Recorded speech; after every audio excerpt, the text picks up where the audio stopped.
안녕하세요. 전통문화예술인 국문무당 박비주입니다.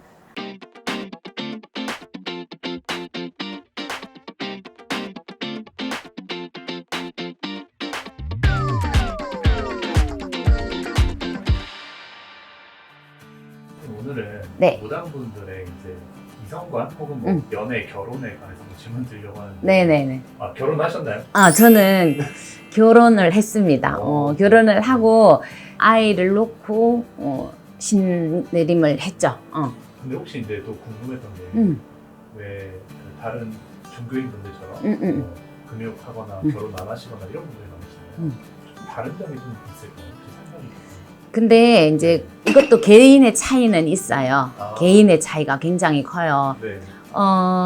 제자라고 해서 무당이라고 해서 뭐 금욕을 하거나 그러지는 않아요. 그러지는 않고 부부 관계도 가지고 다 하는데 이제 어떤 경험상을 보면 신혼이라는 시절이잖아요. 그죠? 신혼, 뭐지, 또 초년, 중년, 말년 이렇게 넘어가다 보면은 제자들은 거의가 성욕에 대한 어떤 생각이 자꾸 줄어들어가요. 그래서 스스로 그냥 금욕을 하고 살죠. 스스로. 근데 이 성관계라는 거가, 부부관계라는 거가 나쁘진 않는 거잖아요. 굉장히 또 필요한 건데, 그렇게 부부관계를 유지를 하면서 제자 생활을 하시는 분도 잘 계시고요. 또 저처럼 이렇게 부부관계 없이 제자기를 가는 제자들도 있어요. 그래서 요거는 모시고 있는 성수님들의 어떤 기운도 저는 있다고 생각이 들어요. 그래서 오시는 몸주신, 또 모시고 있는 주장신, 여기에 따라서 그것도 조금씩 차이가 있을 것 같아요. 그리고 우리가 처녀보살, 총각 도령님들, 요분들은 그 어떤 이성 간의 관계나 이런 거를 조금 잘 해주셔야 돼요. 자칫 잘못하면 제자 가는 길에 이렇게 막힘이 올 수 있어요. 제자가 된다 하면, 무당이 된다 하면 그래도 어떤 청정한 기운을 가지고 있는 사람이잖아요. 그렇기 때문에 어떤 이성과의 관계에서 잘못되면 제자가 막혀요. 정말 인연이 돼서 만나는 분과의 어떤 관계가 되면 그닥 이렇게 나쁜 일이 생기지 않아요. 그런데 그쪽에서 상대가 어떤 신의 가물을 많이 가져 있거나 바람이 많이 부는 그런 직성을 갖고 있으면 제자하고의 어떤 친밀도가 가까워지면 이 제자가 힘들어져요. 그래서 우리 가정을 갖고 계시는 제자님들은 별 탈은 없어요. 부부니까. 그런데 이제 처녀 무당님, 우리 총각 도령님들은 그거는 조금 이성 간의 관계에 있어서는 신중함이 필요하다고 봐요. 아시는 분들이나 계신 분들 중에 연애를 하시는 분들이 있으실 수 있잖아요. 그쵸? 무당분들 연애를 할 때 상대방한테 나 무당이야 이렇게 말을 하고 하시나요? 좀 숨기는 편이시나요? 옛날에는 이제 저 때 시대만큼은 무당이야 이러면 사람들이 되게 싫어라 했어요. 싫어라 하고 내려본다 그러나? 이렇게 좀 동등한 상황으로 안 봐주고 그렇게들 봤죠. 근데 지금은 세대가 바뀌었습니다. 지금은 요즘 제가 젊은 이제 뭐 신딸이나 이런 아이들을 보면 다 밝히고 사귀더라고요. 그래도 뭐 좋아라 하는 분들이 굉장히 많으시더라고요. 이런 분도 계세요. 제가 그냥 이거는 뭐 어떤 이제 사석에서 만나서 제가 이제 무당이에요 이러면은 말씀을 안 하시는 거예요. 그래서 왜 말씀을 안 하시냐고 이러니까 자기가 무슨 말을 하면 내가 자기 속을 다 볼 것 같다는 얘기인 거야. 그런데 그렇지 않아요. 무당은 막 밖에서도 막 이렇게 뭐를 하고 그러지는 않아. 딱 신당에서 어떤 상담자가 오셨을 때 그분과의 소통을 하는 거지. 일상생활에서 저희들이 그렇게 산다면 저희들 얼마나 힘들게 그렇죠. 그렇기 때문에 이 신당문을 나서면은 일반인이에요. 일반인이어서 근데 상대방은 굉장히 의식을 두 가지로 해요. 한 가지는 우리 PD님처럼 막 신비롭고 이렇게 보는 사람이 있는 반면에 자기 속이 들킬까봐 눈도 안 마주치고 또 이렇게 말도 안 하고 이러는 분들도 계세요. 근데 그렇게 안 하셔도 된다는 거죠. 그러면 이제 선생님은 결혼하시고 나서 무당 혹시 좀 반대하시거나 이런 건 없으셨나요?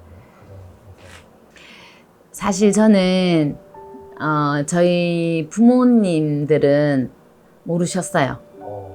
저거에 한 4년 동안 네. 무당된 거를 말씀을 못 드렸어요. 왜냐면 엄마랑 이렇게 좀 저희 친정 부모님들은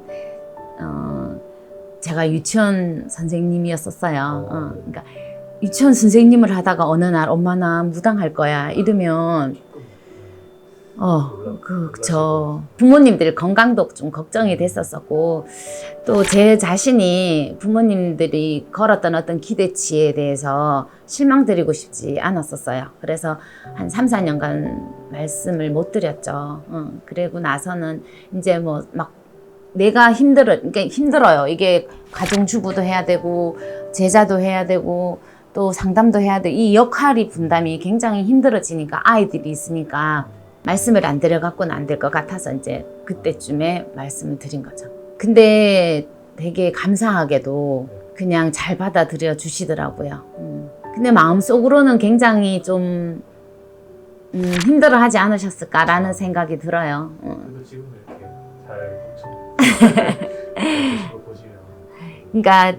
제가 엄마 아빠는 지금 이제 다 돌아가셔서 안 계시는데 지금 계셨으면 더 좋았을 것 같기도 해요. 근데 제가 이제 한 번씩 그런 생각을 하면 되게 죄를 지은 것 같아요. 엄마 아빠한테. 엄마 아빠가 낳아서 키워서 이만큼 자리가 있게끔 했는데 나는 또 제 팔자니까 이게 제 업이니까 이 길을 왔는데 항상 그 부분에 대해서는 제가 굉장히 죄송스럽게 생각하고 엄마 아빠한테는 그게 항상 마음에 있어요. 일반인들 생각에는 무당 집안은 뭐 다 내려온다 이런 선생님 이제 자녀가 있으시니까 혹시 좀 걱정이나 혹은 뭐 내려가면 어떡하지 이런 생각을 한번 해보신 적이 있으신가요? 많죠. 많죠. 그거는 자손이 있는 우리 무당 선생님들은 다 제 맘 같을 거예요.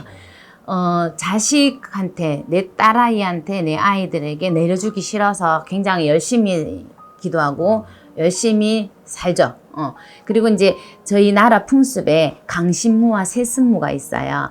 강신무는 그냥 내 대에서 어느 날 갑자기 뿅 하고 나타나는 게 강신무. 세습은 대대로 내려오는 게 세습이에요. 네. 계속 대를 이어서.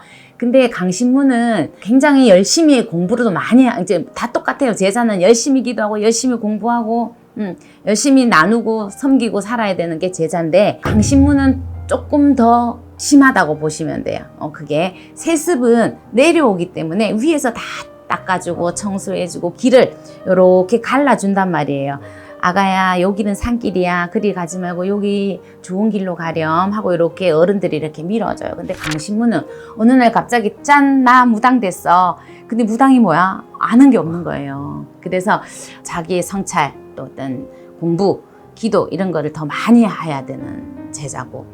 선생님 강신무 네, 저는 강신무예요. 네. 혹시 세습무보다는 내림이 되는 게 덜 하는 편인가요? 좀 차이가 있나요? 그 부분에 대해서는 제가 네. 뭐 이거다 저거다라고 답은 못 내리겠고 그냥 제 생각 개인 생각에는 제가 신내림을 할 때 할머니랑 약속을 했어요. 정말 제가 이 길을 갈 때 내 아이들한테만큼은 이 기운이 안 가게 해주신다 하면 제가 하겠습니다 하고 할머니하고 어떤 약속을 했어요. 근데 그 약속을 할머니가 지켜주고 계세요 지금도. 그래서 전 아이가 셋이거든요.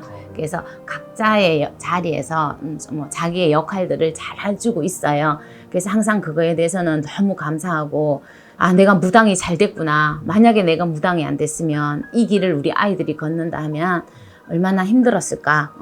근데 이제 무당의 자손납이면 아예 그 어떤 신의 줄이는 게 없지는 않아요. 그 아이들의 삶에도 바람이 불 때가 있어요. 근데 그 바람이 불기 시작하면 이제 부모 입장에서 제자니까 걷어주고 빌어주고 이렇게 하면은 아이들은 좀 편해지더라고요.